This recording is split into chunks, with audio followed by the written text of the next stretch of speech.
2770 और V pattern एमसेक्स limited में ये दो चीजें बहुत ज्यादा इंपॉर्टेंट थी। अब 2770 आपका सस्टेन भी हुआ, वी पैटर्न के फॉर्मेशन में क्या आपको यहाँ पर ब्रेकआउट कैरी कर रहा है, सब चीज समझेंगे। साथ में क्वार्टर वन के रिजल्ट्स में क्या पॉसिबिलिटी यानी कि प्री एनालिसिस प्रॉपर परसेंटेज के साथ में आज की इस वीडियो में हम यहाँ पर लेंगे। सब्सक्राइब जरूर कर देना अगर पहली बार आया हो तो। आई एम एनआरएसएम सर्टिफाइड, ये रहा मेरा सर्टिफिकेट। शुरुआत करते हैं आज के इस वीडियो की। ऑलराइट, ये है लास्ट वीडियो, छोटा सा क्लिप हम यहाँ पर लेंगे, फिर हम आगे बढ़ेंगे। देखना है कि एंट्री करें तो कैसे करें यहाँ पर, उसके लिए 2770 पर हमारा टिकना जरूरी है। जितना ये 2770 पर टिकेगा उतना ये कहीं ना कहीं एक साइडवेज पैटर्न बी पोजीशन के अंदर क्रिएट करने की कोशिश करेगा। इसका मतलब ये है कि जब तक ये 2770 के ऊपर हायर सस्टेनेबिलिटी नहीं करता, यहाँ पर शॉर्टर एक्चुअली में एक्टिव है, लॉन्ग टर्म पोजीशन तब तक के लिए अवॉइड करनी चाहिए। ये मैं नहीं कह रहा या ऑलराइट, 2770 हमारे लिए इंपॉर्टेंट था। यहां पर आपको नजर आएगा कि एमसेक्स लिमिटेड ने आपको एक छोटा सा साइडवेज पैटर्न दिया यहाँ पे 2770 इस वाले रेट पे। स्टॉप कैंडल्स के साथ में ये वाली कैंडल भी स्टॉप कैंडल और इस यहाँ पर भी आपके पास स्टॉप कैंडल बनी और 2900 ये हमारा एक क्रूशल रिजेक्शन है इस वी पैटर्न का। अब इस वी पैटर्न की फॉर्मेशन कुछ इस तरीके से आपको यहाँ पर देखने को मिल रही है, लेकिन एक इन्वेस्टर के नजर पर हमको यहां पर चाहिए बहुत बड़ा ब्रेकआउट, यही देख रहा है एक इन्वेस्टर। तो उसके लिए एक इन्वेस्टर को वापस से जिस तरह से हमने यहां पर एक साइडवेज कंसोलिडेशन किया है, सिमिलरली 2900 पर भी एक साइडवेज ले ले, छोटा सा, ज्यादा नहीं, दो चार कुछ सेशन भी, तो हम यहां पर एक और नए ब्रेकआउट की तरफ देख सकते हैं। तो 2660 2650 के आसपास स्टॉक यहां पर उठता है, वापस 2900 की जर्नी लेता है। यहां से चार्ट्स आपके बेरिश थे, लेकिन यहां पर 2900 पर हमें स्टेबिलिटी चाहिए होगी, ताकि जो वी पैटर्न बना है 2900 पर हमको स्टेबिलिटी इसलिए चाहिए कहीं शॉर्टर एक्टिविटी ना रहे। वी पैटर्न्स में अच्छे ब्रेकआउट्स कैरी करते हैं चार्ट्स। ऑलराइट, तो ये चीजें अभी मिल रही है एमसेक्स लिमिटेड में।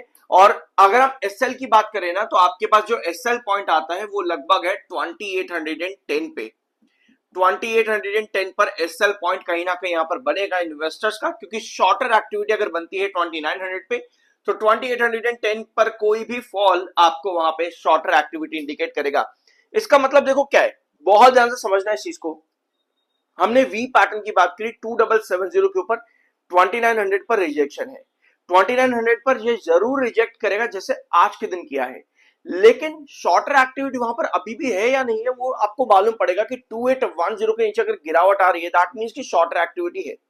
2900 के ऊपर ये पास में जितना रहेगा उतना ये इंडिकेट करेगा कि 2650 से इन्वेस्टर यहां पर एक्टिव हुए थे। ऑलराइट, ये दो चीजें समझना बहुत ज्यादा जरूरी है एमसेक्स लिमिटेड के चार्ट के ऊपर। ठीक है, अब आते हैं आपके दूसरे पॉइंट के ऊपर। पहले टेक्निकल्स देख लेते हैं एक बार। 56.3 पर एमएफआई है, 45.8 पर आपका आरएसआई है। सो ये है कंपनी के रिजल्ट्स। अभी जून क्वार्टर कंपनी का आया नहीं है, तो हम थोड़ा सा यहां पर लेंगे प्री एनालिसिस की क्या पॉसिबिलिटी कंपनी की बन सकती है रिजल्ट्स में जून क्वार्टर के। ठीक है, देखो यार, दो क्वार्टर जो कंपनी के पिछले साल के जून और सितंबर, यहां कंपनी का नंबर बहुत ज्यादा कम है, क्योंकि कंपनी ने क्या किया, आपको एमसेक्स लिमिटेड में एक लंबा breakout in the long term क्यों मिला है भाई, क्योंकि कंपनी के नंबर्स बढ़ते चले गए। कंपनी के नंबर्स 181, 192 से 165 करोड़ से 280, 300 बढ़ते चले गए, 600 और 889। अगर कंपनी को यहां पर उतने ही रिटर्न्स को कैरी करना है तो पहली चीज तो हमको ये चीज हमको मालूम है कि 373 पे हमको 205% का ग्रोथ चाहिए। इसको ऐड करो, 373 का 205% कितना निकलेगा, ये होगा 764। यानी 764 को जब आप 373 में ऐड करते हो तो इतना कंपनी को इस बार रिवेन्यू चाहिए। बहुत चैलेंजिंग क्वार्टर रहने वाला है ये कंपनी के लिए, लेकिन इसके आसपास भी अगर आपका एमसेक्स लिमिटेड आता है तो ये एक नया बेंचमार्क भी होगा।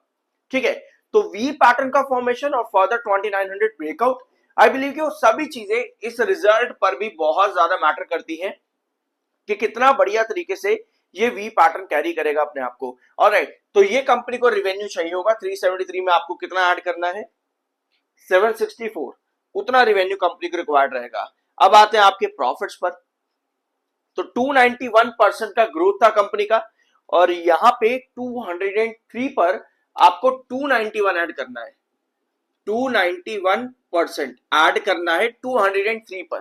ठीक है, तो 291 ऑफ 203 कितना हो जाएगा? ये हो जाएगा 744। यानी कि यहां पर आपको 744 ऐड करना है। इधर कहां पे गया? Give me 1 second. 203 था, ये रहा आपका। यहाँ पे आपको इतना ऐड करना है और जब ऐड करके जो भी आपका नंबर आएगा उतना कंपनी को प्रॉफिट चाहिए। तो प्रॉफिट भी बहुत बड़ी रिक्वायरमेंट है। एक बड़ा नंबर कंपनी का होगा, 530 से कंपनी बहुत बड़े नंबर पर जाएगी अगर इतनी पॉसिबिलिटी कंपनी की बनती है। तो ये रिक्वायर्ड नंबर्स रहेंगे एमसेक्स लिमिटेड से। तो चैलेंजिंग क्वार्टर जरूर है एमसेक्स लिमिटेड का इस बार। अब देखना ये है कि इन नंबर्स को कंपनी इस बार देगी या नहीं देगी।